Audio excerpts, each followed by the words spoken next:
விஜயை பற்றி ஜோதிடர் சீதா சுரேஷ் அவர்களுடைய பார்வை எப்படி? விஜயுடைய அரசியல் தளம் என்பது விஜய் அரசியலுக்கு வருவார் அப்படின்னு சொல்லி நான் ஆரம்ப காலகட்டத்திலேயே நான் பேசிட்டேன்.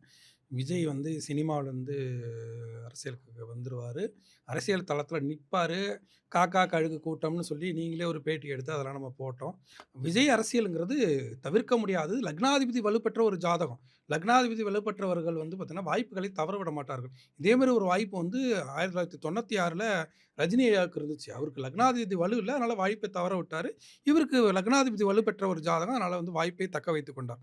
அது வந்து சிறப்பு. ஆனா, அப்பையிலேருந்து நான் சொல்ற ஒரே விஷயம் என்னன்னா, ஓட்டு அரசியல்ல நீங்க ஜெயிக்கணும். மாநிலங்க எம்பி ஆவறதுக்கு மரியாதை இருந்தா போதும். இப்ப வந்து ஒரு சாதாரணமா வந்து பார்த்தீங்கன்னா, இசையமைப்பாளர் அவ்வளோதான். அவர் வந்து மக்கள போய் சந்திச்சு ஓட்டு கேட்கல. ஆனா, அவர வந்து மாநில எம்பியாவே ஆக்குனாங்க நம்ம இளையராஜா ஐயாவ. அதே மாரி மாநிலங்களவை எம்பி ஆவறதுக்கு தேவையில்ல. ஆனா, மக்களவை ஆகணும்னா ஓட்டு அரசியல் வேணும். அதே மாரி மக்கள்ட்ட போய் ஓட்டு கேட்கணும்னா, அதுக்கு குரு. மக்கள்ங்கிறது குரு. அப்ப குரு பலமாக இருக்குன்னா, அவருக்கு குரு பலம் குறைவான ஜாதகம். அதனால குருவாக யாரையாவது ஒருத்தர ஏத்துக்கணும் அப்படின்னு நான் அப்பையிலேருந்து சொல்லிட்டு இருக்கேன். இன்னமும் அந்த குருவான நபர் இன்னும் உள்ள வரல. 1. 2வது அவருக்கு யோக சனி காலமானது தொடங்குது. யோக சனி காலம் தொடங்குற நேரத்தில வந்து இப்ப அரசியல் தளம் நல்லா இருக்கு. அதனால இந்த வாட்டி ஓட்டு அரசியல்ல வந்து ஒரு ஒரு நல்ல மாற்றத்தை உருவாக்க முடியும். ஆனா, அவரு தான் சிஎம் ஆயிடுவாரு அப்படின்னு சொல்றதுக்கான சாத்தியக்கூறுகள் மிக மிக குறைவா இருக்கு.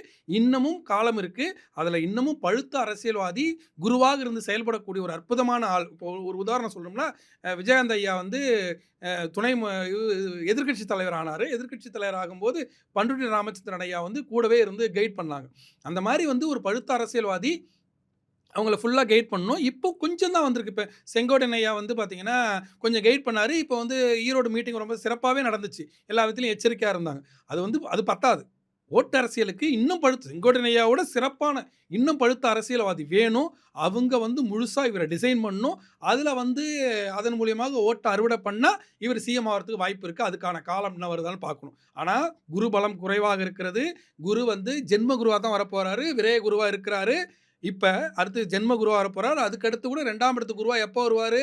அடுத்த வருஷம் ஐபிஎஸ்ல தான் வருவாரு. அதுக்குள்ள எலக்ஷன் முடிஞ்சு ஆட்சி அமைஞ்சிரும். அதனால வந்து குரு பலம் இல்லை.